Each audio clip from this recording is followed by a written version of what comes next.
Fire officers are currently battling a blaze in downtown Port of Spain at the Ministry of Social Development between Abercrombie and St. Vincent Streets on Independence Square. CNews understands the blaze broke out around 3 p.m. This is the second time for the year that the Ansa McCall building has caught on fire. On February 22nd, the third floor of the building that houses the Ministry of Social Development and Family Services burst into flames. We'll have more on this developing story in a subsequent newscast. President Anthony Carmona is calling on young people to use their voice and contribute to the good change society needs. Addressing the 18th Secondary Schools Leadership Symposium earlier today, President Anthony Carmona encouraged youth empowerment, and said young people should accept their responsibility to make a difference. To do what is right and to defend what is right. As young, critical, innovative thinkers, never undervalue or underestimate your capacities and your powers of influence. He also suggested changing the voting age in this country from 18 to 16 to allow youths to have a say in the democracy of Trinidad and Tobago. Let us consider the possibility of reducing the age of voting to 16, as obtains in many progressive countries in the world. Isn't Brexit the result of not giving the young people that vote? Their future was determined by their grandparents and great-grandparents against their heartfelt wishes.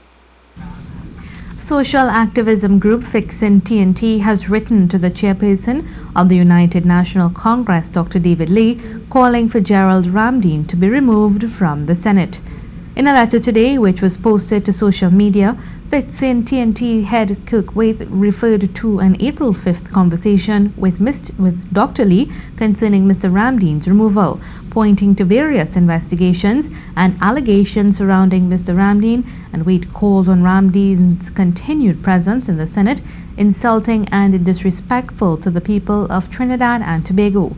He further stated, "We understand that Mr. Ramdeen remains a subject of the criminal investigation into Prison Gate and faces many questions and allegations regarding exorbitant legal fees.